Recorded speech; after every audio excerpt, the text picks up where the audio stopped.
আচ্ছা স্নেহা, গতকাল আমাদের সুজন স্যার যে বলেছিলেন যে ঝগড়া করলে নাকি সুখী হওয়া যায়, কথাটা কি উনি ঠিক বলেছেন নাকি আমাদেরকে বোকা বানিয়েছে?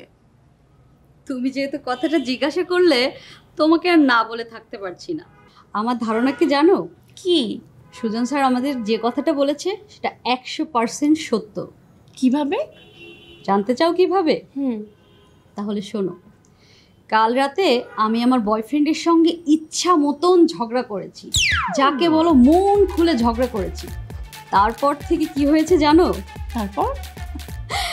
আমার রাতে এত সুন্দর একটা ফুরফুরে ঘুম হয়েছে, আর এখন দেখো না আমার মনটা কেমন উড়ু উড়ু করছে, যাকে বলে উড়াল পাখির মতন। আর আরেকটা মজার ব্যাপার কি জানো? তার কাছে এখন যে আমার কি কদর বেড়ে গিয়েছে তা তুমি ভাবতেই পারবে না। সে তো এখন আমাকে মাথায় করে রাখছে। কি বলো এসব? কিন্তু আমার বেলা তো হয়েছে উল্টো। আমার বিএফ আমার সঙ্গে এখন কথাই বলছে না, আর কথা বলে তো দূরে থাক, আমার সঙ্গে কন্ট্যাক্ট করাই বন্ধ করে দিয়েছে। আমি যদি তাকে মেসেজ দেই সে সিন পর্যন্ত করছে না, জানো? আরে দাঁড়াও দাঁড়াও দাঁড়াও, তোমার বিহেভ মানে? তুমি তো এতদিন বলে এসেছো তোমার কোনো বয়ফ্রেন্ড নাই, এখন এখন বয়ফ্রেন্ড আসলো কোত্থেকে? আরে শোনো না, গত রাতে না আমি আমার বিএফ এর সাথে খুব ঝগড়া করেছি। আমার বিএফ না আমার সঙ্গে এখন একদম কন্ট্যাক্টই করছে না। আমি ওর সঙ্গে যতবারই যোগাযোগ করার চেষ্টা করছি ও আমার সঙ্গে কন্ট্যাক্টই করছে না। ইভেন ওর ফোনটাও অফ পাচ্ছি, আমাকে না একদম ব্লক লিস্ট করে দিয়েছে। এখন কি করবো যে বুঝতেই পারছি না। আমার কি রিয়াকশন হয়ে গেল বলো তো? হ্যাঁ, আমার মনে হয় তোমার ঝগড়ার রিয়াকশনটা একটু বেশি হয়ে গেছে। আসলে কি জানো, তুমি মনে হয় মন থেকে ঝগড়াটাই করতে পারো না, এ কারণে তোমার হিতে বিপরীত হচ্ছে।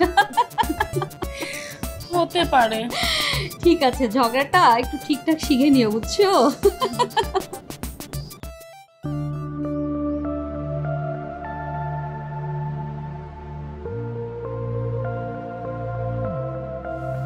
Excuse me.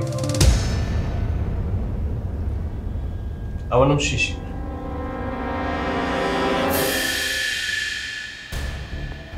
বলুন আপনার জন্য কি করতে পারি? শুনেছি আপনি নাকি খুব নামকরা একজন আন্তর্জাতিক জ্যোতিষী। কম্পিউটার দেখে আপনি মানুষের ভবিষ্যৎ বলে দিতে পারেন। আমি চাচ্ছিলাম আপনি কম্পিউটার মাধ্যমে আমার ভবিষ্যৎটা যাতে আমাকে বলে দেন। মানে আমি মানুষের সেবা করার চেষ্টা করি। গুড।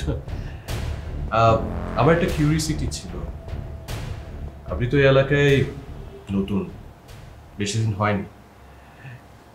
এর আগে আপনি কোথায় ছিলেন? আমাকে তো দেশ বিদেশে অনেক জায়গায় থাকতে হয়।